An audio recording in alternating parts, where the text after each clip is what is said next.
Estoy de vuelta aquí en No hay Derecho, lo anuncié antes de irme a la pausa. Miriam Larco es secretaria técnica de Concord TV. Ella está vinculada a estos temas hace muchísimo tiempo, por lo tanto es una de las que más conoce y ha estado siempre en el interés, digamos ahora en Concord TV, pero antes también en distintos otros espacios donde ha participado, en cómo acercar los medios a la gente, o a la gente a los medios de comunicación. Es decir, la legitimidad de los medios se sostiene no solo en el rating, sino también en los niveles de satisfacción que los ciudadanos pueden o no sentir en torno a lo que están dando los medios de comunicación en la administración, sobre todo los medios que está la radio y la televisión, por ejemplo, en la administración del espacio radioeléctrico, que siendo propiedad del Estado, se le da en manejo y control y en administración a privados, ¿no es cierto?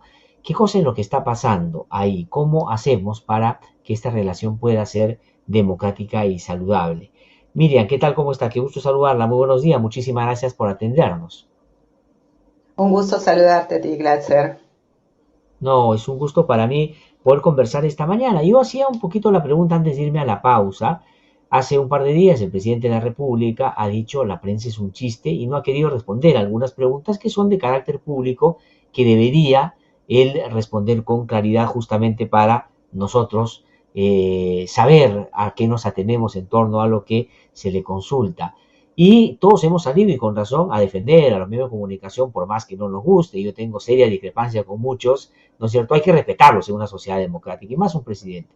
Pero la pregunta que siempre me hago es cómo nos defendemos de los medios.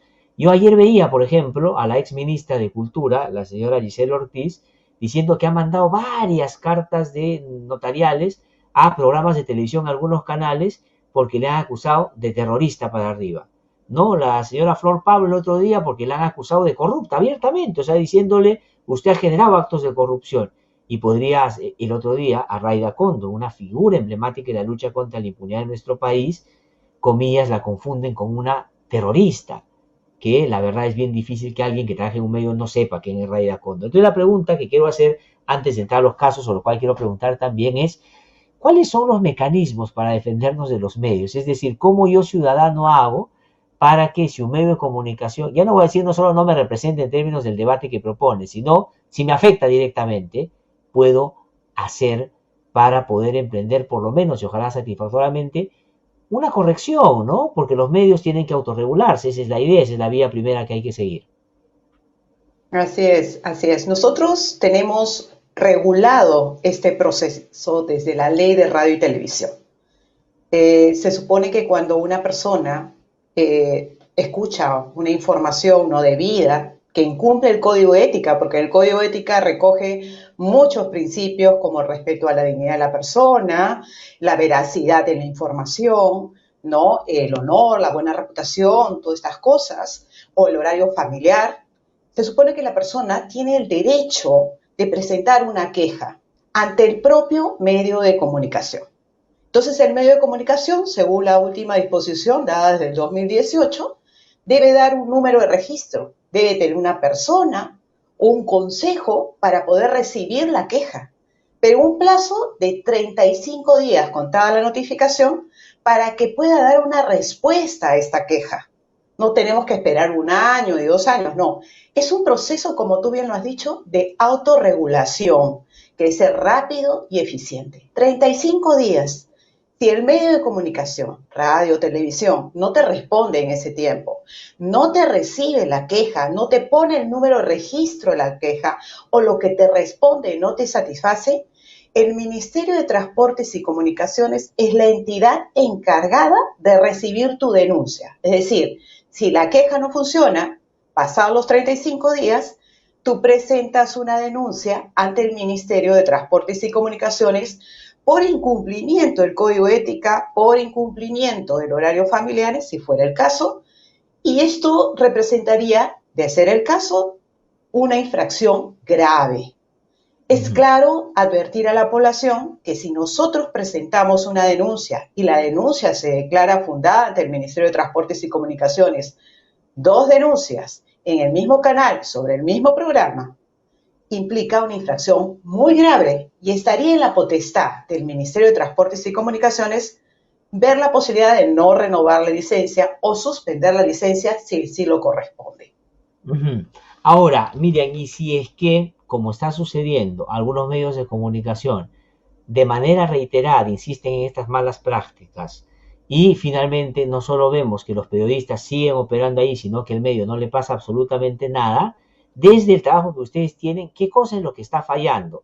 La gente no está activando los mecanismos para poder, digamos, tener una respuesta satisfactoria o no y canalizarlo esto ante el Ministerio de Transportes, o es que al final los medios sí están respondiendo a tiempo las quejas y mal que bien, digamos, están como tratando de cambiar su comportamiento para que esto no llegue hasta el Ministerio de Transportes.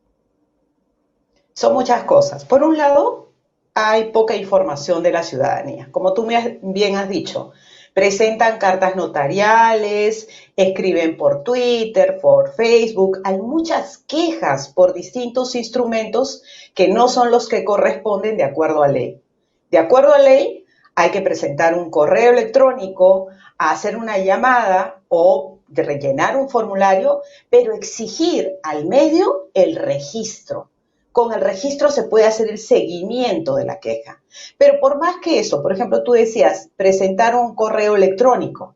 Ok, entonces si presentaron el correo electrónico y hay garantía que se presentó el correo al medio adecuadamente, pasaron los 35 días, la persona tiene expedito su derecho de presentar una denuncia ante el Ministerio de Transportes y Comunicaciones y el ministerio debe dar una respuesta a esa denuncia.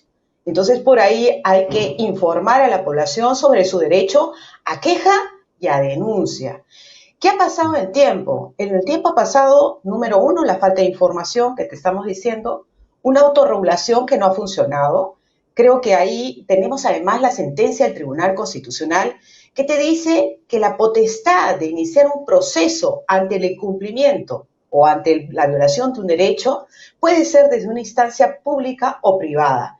En este caso se estaría violando lo que se llama en el derecho el debido proceso, porque el derecho le ha otorgado a los medios de comunicación en este sistema de autorregulación la capacidad, la función de resolver en forma eficiente, eficaz, de acuerdo al código ética, que no se ha venido cumpliendo eficazmente.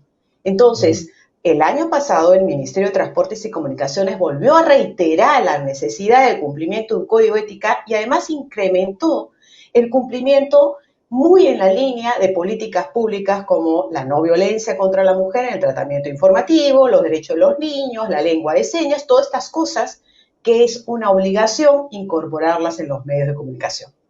¿Qué vacíos hay?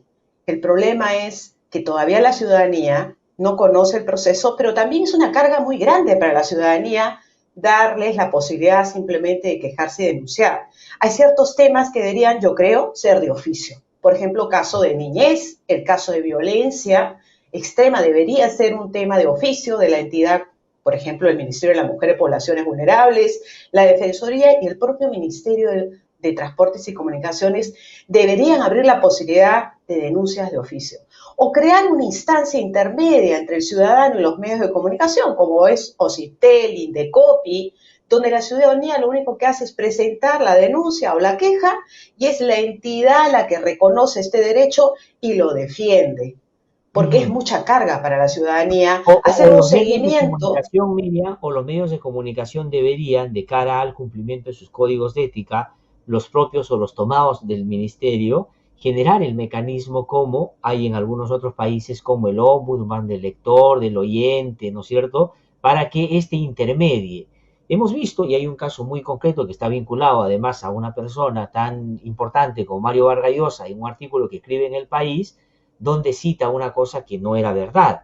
Y el defensor del lector, a propósito de que un lector le hace notar al medio que lo que está diciendo Vargas Llosa no es verdad, el defensor del lector saca una nota y dice: Vargas Llosa será extraordinario escritor y nadie se lo puede negar, pero en eso miente. Y este diario tiene un compromiso con la verdad más que con sus columnistas. Pero eso aquí no existe. Entonces, si es que uno tiene hasta 30 días para esperar, se hace una queja formal ante el medio, es decir, que esté debidamente registrada, no me contestan, entonces yo lo que digo es: no me han contestado y voy al Ministerio de Transporte. ¿El Ministerio de Transportes cuánto Así tiempo es. tiene, Miriam, para contestar sobre mi queja y decidir concretamente sobre qué corresponde por la negativa del medio a lo que yo le estaba pidiendo? Bueno, ahí entraría lo que es el procedimiento administrativo sancionador, ¿no? Dentro del término legal. Entonces el ministerio tiene también plazos establecidos, porque si no también atenta contra el principio de un proceso adecuado. O sea, tampoco podemos esperar 2 o 3 años que un Estado se pronuncie sobre un hecho. Entonces, Ujú. ahí podríamos decir que funciona. ¿Qué hemos visto en el tiempo? ¿Por qué la autorregulación no ha funcionado? Yo coincido contigo. Se han creado a veces comités donde se dilata la acción inmediata. Creo que en otros países el tener un defensor de la audiencia en cada medio de comunicación ha sido muy bien, pero no es suficiente solamente un defensor, sino Sin también duda. la participación ciudadana, ¿no? La participación ciudadana y también el interés del Estado porque esto funcione. O sea, ahora la Ujú. ciudadanía tiene herramientas.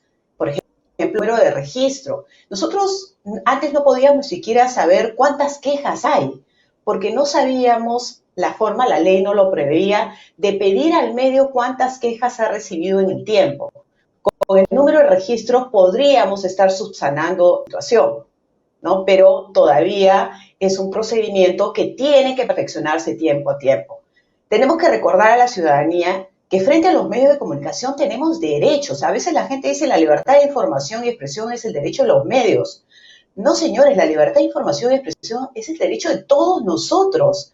Así como los medios son grandes instrumentos para llevar un mensaje, para acceder a los mensajes, nosotros como ciudadanos tenemos derecho a recibir una información, pero una información, ojo, dentro de la libertad de información existe el requisito, de acuerdo al Tribunal Constitucional, de diligencia en la veracidad. Y te pongo esta referencia porque las últimas denuncias que han llegado hasta el Ministerio de Transportes y Comunicaciones son por una información no veraz. No estamos hablando ni siquiera de atentados contra el honor y la buena reputación que abundan, sino a la falta de veracidad que está cayendo Importante. una y otra vez el periodismo sin tener este deber de diligencia de buscar las fuentes, contrastar la veracidad, y esto es parte de nuestra libertad de información.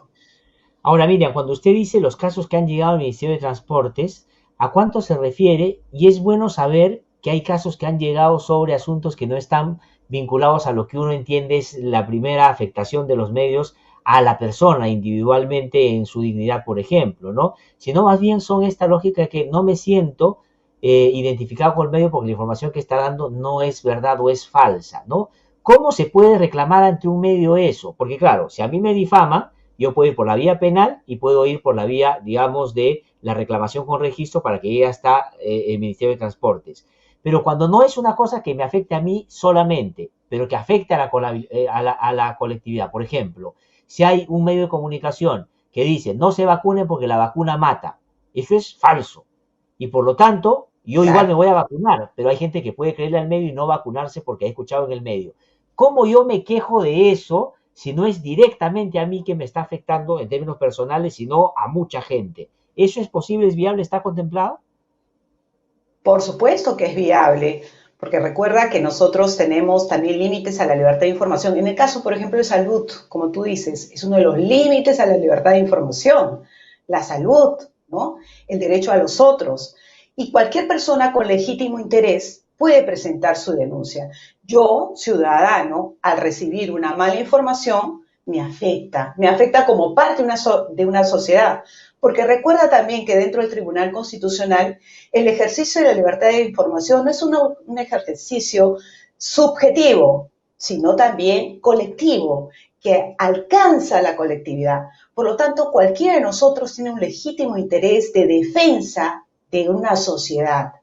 El ser informados de cómo vacunarnos, de qué herramientas utilizar para la seguridad, etcétera, son cosas que nos competen. Y por lo tanto, cualquier ciudadano puede denunciarlo. El tema es dónde denuncio.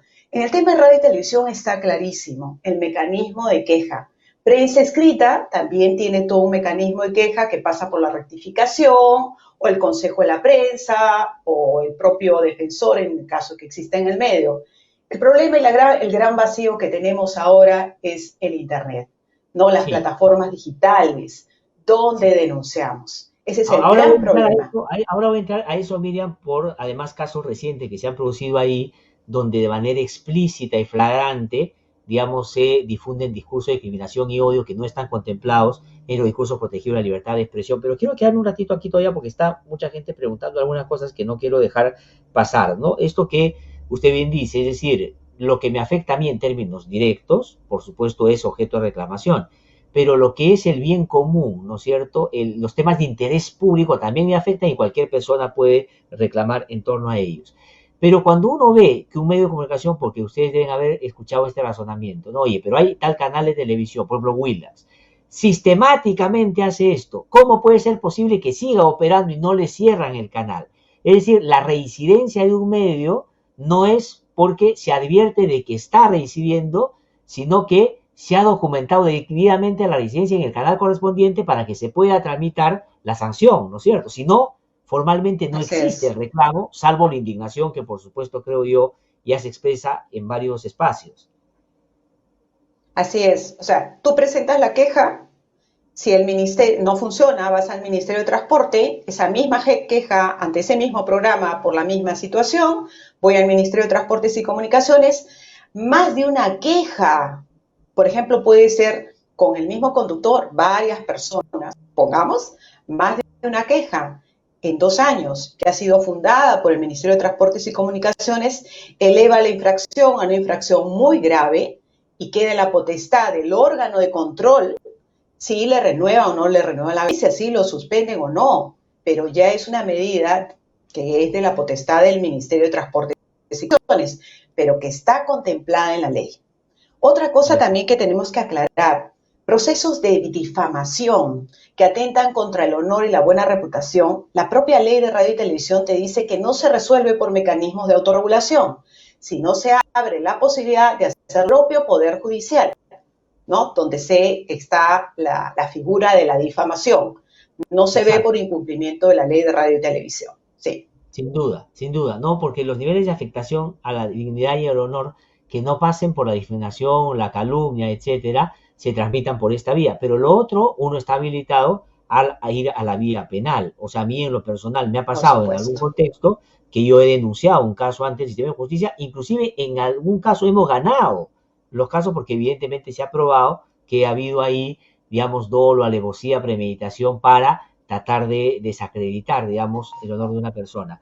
Ahora voy al otro aspecto que efectivamente, digamos, es muy masivo, ahora por su llegada también, pero que no tiene mecanismo de regulación que puede de alguna manera hacer predecible lo que hacer. Internet, ¿no es cierto? YouTube, estos programas que salen ahí. Hace poco hemos estado, por supuesto, comentando este hecho flagrante de dos, comillas, conductores que salen en un programa que se llama Hablando Huevadas y que realmente promueven discursos de odio, de discriminación, etcétera, etcétera. Digamos, todo lo que la libertad de expresión no protege, ahí está expreso en el accionar cotidiano.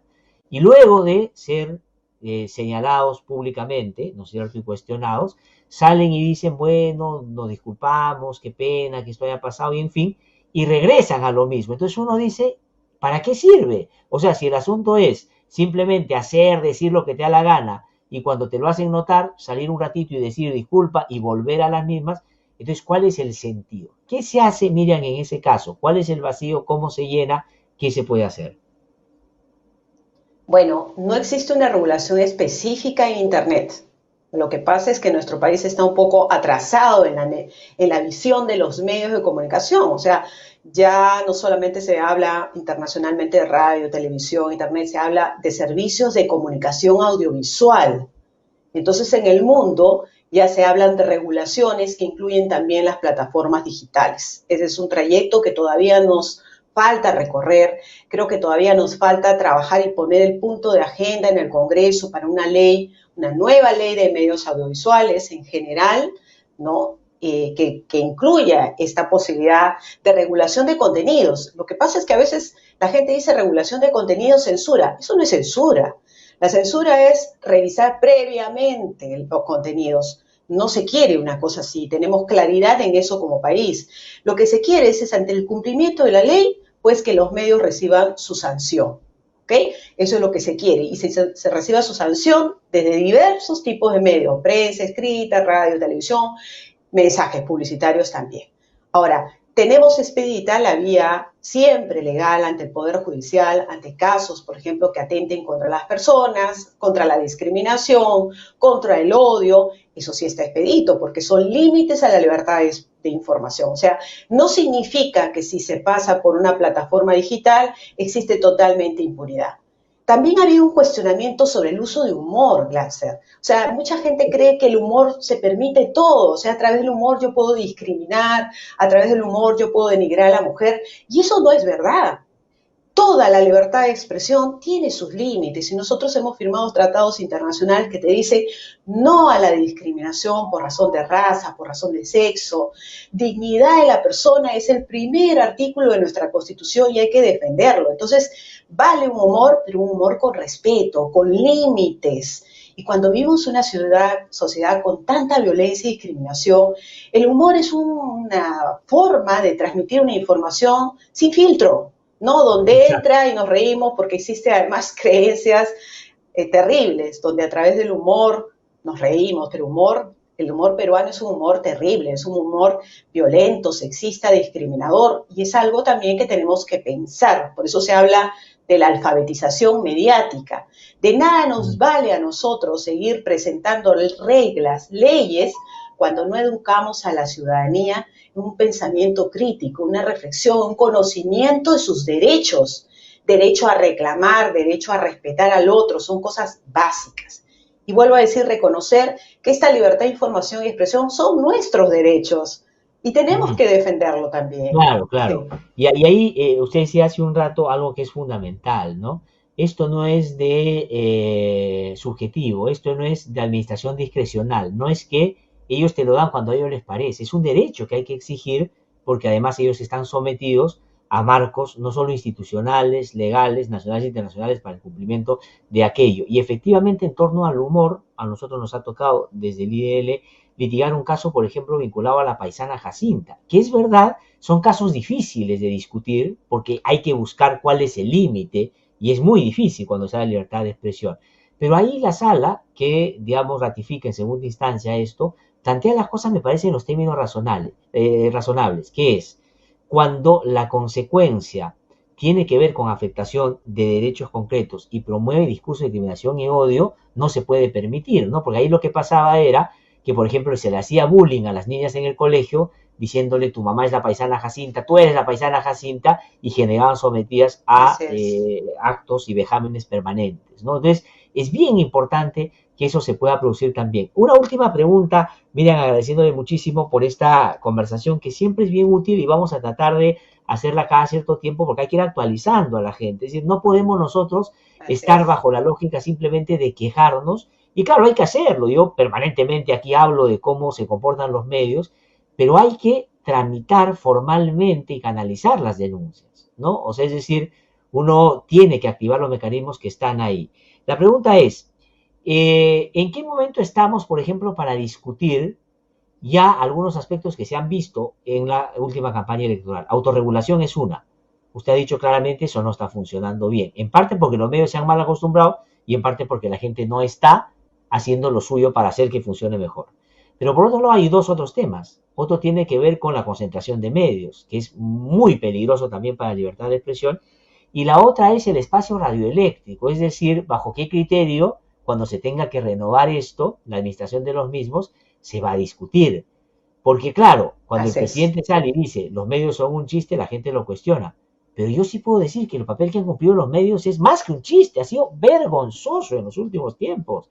Al margen de las discrepancias políticas e ideológicas, que yo las respeto, pero digo, el comportamiento ha sido bien discutible, por decirlo menos. Entonces, en esos otros Así dos es. temas, ¿cómo es, en qué momento estamos? Concentración y el tema del el uso del espacio radioeléctrico. Bueno, y añado un tema que está sobre el tapete, la televisión pública, la radio y Exactamente. televisión pública estatal, ¿no? Que es un proyecto que se presentó a la PCM hace muchos años y ha quedado en el tapete, porque hay que entender que la televisión y la radio del Estado es de todos los peruanos, no es de un gobierno de turno. Y eso es importante decirlo. ¿no?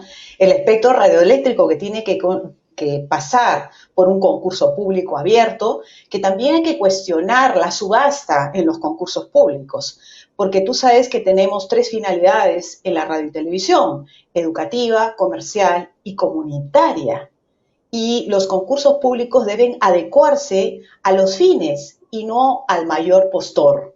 Porque, por ejemplo, necesitamos fortalecer la radiodifusión comunitaria, que son los lugares donde pasan los usos y costumbres, las tradiciones, los lenguajes que están en zonas de frontera, en comunidades nativas, ¿no? Entonces, en estas comunidades no les puedes permitir, pues, un concurso donde la prioridad es cuánto ofreces por el medio, más que el sentido de fortalecer la identidad nacional, los usos y Exactamente. costumbres. Entonces yo creo que en esta distribución del espectro radioeléctrico tenemos que fortalecer medios educativos, regionales, comunitarios. Hay que ver una nueva reformulación. En otros países hablan de redistribución de la radiodifusión. Eso es algo que hay que ver, porque la importancia de la comunicación no es para el mejor postor, sino para la industria cultural. Eso es lo que tenemos que ver en los medios. No solamente estamos hablando de negocios y empresas, estamos hablando de Exacto. industrias culturales. No, De eso además en estamos países, hablando. digamos, tan plurales y diversos como los nuestros, donde tiene que estar en Así el es. debate público representadas esas voces que no solo son políticas ideológicas, sino también tienen que ver con lo que usted menciona. Y eso ha pasado en algunos otros países y que no pueden, digamos, estar bajo el manto de la sospecha del intervencionismo. Colombia en su momento, o sea, si hay otros países que han discutido esto de una manera más responsable. Ya, eso va por el tema de justamente el espectro radioeléctrico. El tema de la concentración y efectivamente el tema de la televisión pública, ¿no es cierto? Este mal entendimiento de que es el canal del gobierno. Ayer se ha producido una renuncia de Enrique Chávez a IRTP y él ha dicho, claro, lo ha dicho en una línea y sería bueno que IRTP, y ahí le pido también su opinión, se pronuncie más allá de ese comunicado que es penoso, o sea, no se logra identificar qué cosa es lo que ha pasado, porque si es lo que ha dicho Enrique Chávez, es gravísimo, porque está sacando a alguien que consideran está haciendo algo que no le gusta, no solo al canal, sino al gobierno probablemente. Pero sobre estos dos temas, el tema de la concentración y el tema de la televisión pública.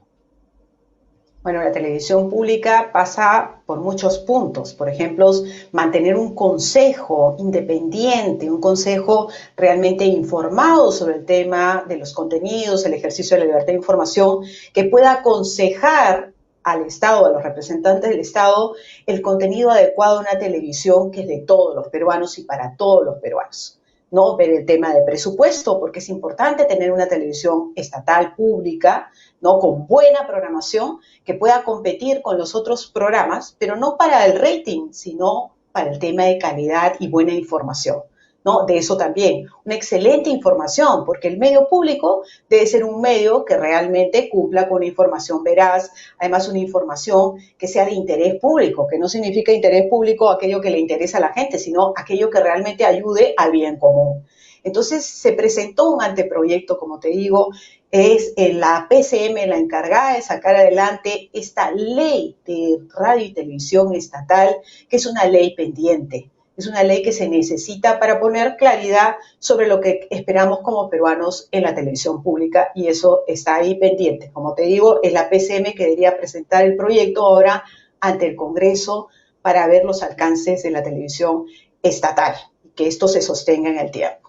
Y el tema de la concentración, efectivamente, tenemos nosotros en radio y televisión límites a la concentración, pero límites todavía falta pues de establecer claramente en la prensa escrita. ¿Qué pasa con las plataformas digitales? ¿No? Todas estas cosas todavía que deben estar sobre el tapete. Ya el tema de la digitalización, la regulación de las plataformas digitales ya es un punto de debate en el mundo.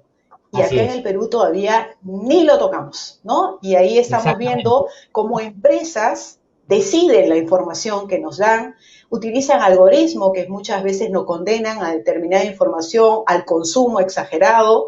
Entonces, son cosas que se tienen que trabajar y están pendientes dentro de una nueva regulación que yo diría la regulación en servicios de comunicación audiovisual, en De servicios acuerdo. en industrias culturales. Miriam, ha sido un gusto tener el programa. Vamos a hacer el esfuerzo de permanentemente conversar porque es bueno que todos estemos debidamente informados. Si alguien puede ayudar a enderezar algunas cosas en el manejo democrático de los medios, es la gente no solo en el conocimiento de lo que es reclamable, lo que es posible de reclamar, sino también ejercer los mecanismos que ya la ley contempla. Muchísimas gracias, muy amable, muy amable. Ha Gracias, sido Mary gracias. Un gusto Larson, estar con el secretaria programa. técnica de Concord TV, que ha conversado con nosotros. Agradecemos muchísimo por su presencia.